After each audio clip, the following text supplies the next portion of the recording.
Kia ora, good evening and hello to the Year 12 physicists.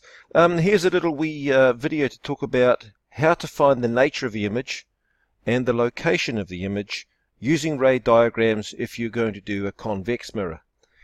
First of all, we've got ourselves the pole drawn through here, and this is the location of the mirror, and we draw the mirror just as a little wee bump on the thing, even though we know it's a larger thing that may extend all around here, but we just mathematically notify it like that.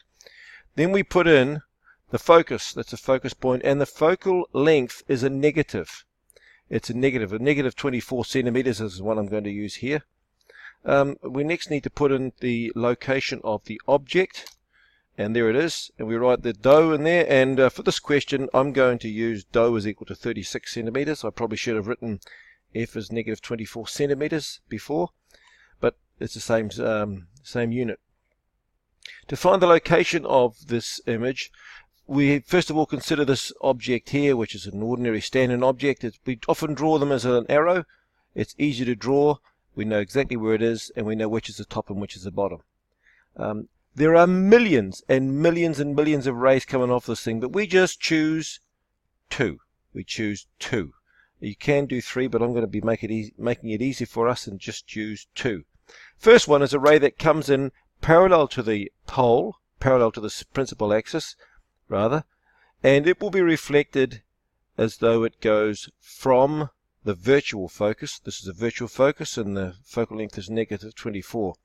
It will reflect out as though it came from the focus, and it looks like, because our eyes are used to light rays going in straight lines, that it came from the focus, but that's a virtual one. It doesn't actually do that. Our brain just thinks it does. We then look at another ray, a ray that comes into the pole and hits that pole square on, so it bounces out at the same angle it came in. This is the angle it came in at. Bounces out at the same angle, so it zips away like that. Now the image will be formed where this ray and this ray meet again, and it's obvious that they never will.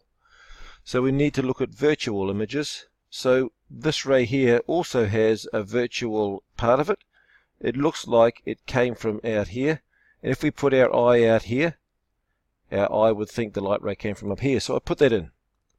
And the image will be formed where virtual rays overlap, and so you can see that there's going to be an image formed here, and it'll look a bit like that. We put it in dotted lines to show that it is a virtual image, and we talk about the nature of the image. The image will be virtual because it's behind the mirror. This is negative distance in front of the mirror. That's positive distance in front of the mirror. It will be virtual. And if it's virtual, it will be upright. We can see that. And it will be diminished because it is smaller than the image. So it's going to have a negative fractional magnification factor. Then using a ruler, because I made this here to a scale of 1 to 5. This thing here is going to be a bit under 3 centimeters. So multiply that by 5. The distance to the image is going to be a bit under 15, and that gives us negative 14.4 centimeters. So we've found the location of the image. There it is, 14.4 centimeters behind the mirror in the virtual zone.